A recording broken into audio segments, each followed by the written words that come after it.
Bonjour, une nouvelle émission des Becs qui causent, des Becs qui osent. Pourquoi, comment, parce que Because. Cette émission qui a accueilli quand même plusieurs fois des personnalités, connues ou inconnues, je ne citerai pas les noms, mais vous irez voir sur cette chaîne. Et aujourd'hui, comme d'habitude, nous avons une personne à côté de nous en ce 4 mai 2023, pour fêter de façon très amère et avec beaucoup de suspicion la réintégration prévue au 15 mai des soignants suspendus faute d'injection. Nous recevons Marie-Vonne. Nous rejoignons Marie-Vonne que nous avons entendue tout à l'heure.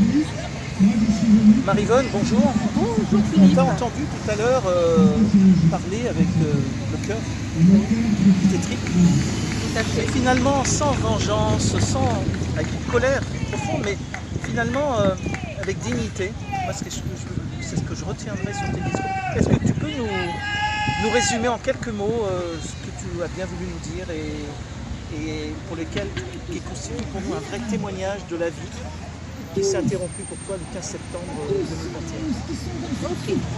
Alors aujourd'hui je parle et j'ose, comme ton émission, le dit si bien. Et c'est vrai que moi, ce que je voudrais dire en fait, c'est que le fait d'avoir refusé, et en conscience, d'avoir refusé cette obligation vaccinale, qui était en fait une expérimentation à échelle humaine. J'ai exercé mon libre arbitre et puis ma réflexion en me disant non, dans le milieu de la santé, ça ne se passe absolument pas comme ça habituellement. Donc moi, en fait, j'ai mis en exergue mon droit de réserve en me disant, moi, je refuse de participer à ça. Et suite à ça, bien évidemment, en fait, j'ai été entraînée, bien malgré moi, dans une spirale infernale, en fait.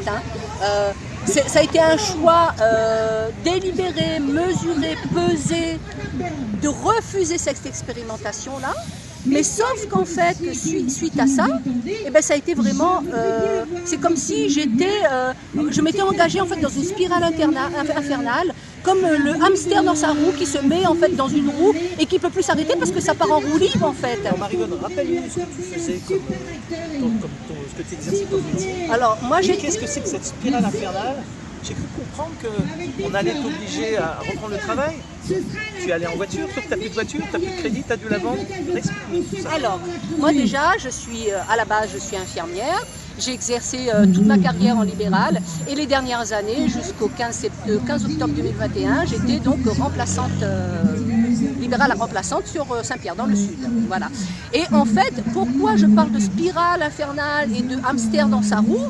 C'est qu'à partir du moment où j'ai refusé cette obligation, donc je n'ai plus la possibilité de travailler, donc là-dessus, plus aucun revenu, plus d'honoraires qui rentrent, et là-dessus, comme suite logique à ça, c'est que la banque qui me suit depuis quand même, je ne vais pas la nommer quand même par droit de réserve, qui me suit quand même depuis 1986, a décidé que je n'étais plus une cliente à leur convenance. C'est ce qui m'a été notifié. Nous n'avons plus convenance à continuer à être en affaire avec vous, madame.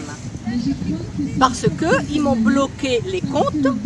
La conséquence de ça, ça a été que le véhicule que j'avais moi pris en location longue durée auprès d'un organisme de crédit bien connu à La Réunion m'a été confisqué. J'ai été obligée de rendre ce véhicule-là parce que je ne pouvais plus le payer. Donc la banque a bloqué mon compte, donc aucune charge, plus rien, je ne pouvais plus honorer aucune charge. Suite à ça, bien évidemment, ils m'ont mis dans un des derniers courriers interdit bancaire. Donc, avec la suite de conséquences qu'il y a avec ça, lié à ça, c'est que je suis fichée à la Banque de France. Je ne peux plus faire de frais, et je ne peux plus faire de prêts, pardon. Et ce qui est assez aberrant avec tout ça, parce que là on parle de réintégration des personnels suspendus et interdits d'exercer. Moi j'ai pas du tout envie de rire, j'ai pas du tout envie de rire par rapport à ça, parce que la question que je me pose, vu cette spirale infernale dans laquelle je suis depuis le 15 octobre 2021, c'est comment est-ce que je vais faire, dans quelles conditions déjà je vais pouvoir réintégrer un métier et une institution qui m'a vraiment profondément maltraitée, déjà et qui n'a pas respecté mon libre choix, et deuxièmement, comment est-ce que je vais aller travailler? Dans la mesure où je suis interdit bancaire, je ne peux plus faire de prêt, déjà donc je ne peux plus acheter ou louer un véhicule pour pouvoir aller travailler, je suis à pied. Donc peut-être en fait que je me mettrai avec un bertel sur le dos, à aller faire mes tournées à pied. Voilà, hein, partir du tampon et puis aller faire toutes les routes de Navarre, comme dans l'ancien temps, ok? Et puis, et toutes ces dettes que j'ai, parce que bien évidemment, je dois des sous à la banque, qui me menace d'huissier, je dois des sous aux URSSAF, qui me menace d'huissier, je dois des sous à l'organisme de crédit, qui me menace d'huissier. Je fais comment? D'où cette expression spirale infernale. Et c'est vraiment ça. Et c'est en fait, c'est le statut, en fait, c'est la vie, c'est vraiment la vie réelle d'un soignant suspendu, interdit d'exercer depuis le 15 octobre 2021. C'est dur à écouter tout ça, Marie-Vonne, hein, mais je crois que, en fait, ce qui doit être terrible pour toi, c'est que finalement, tu vis quelque chose, personne n'est au courant. Nous-mêmes, qui ne sommes pas forcément dans ta situation personnelle, on tombe des nues. Alors on le savait, on l'imaginait.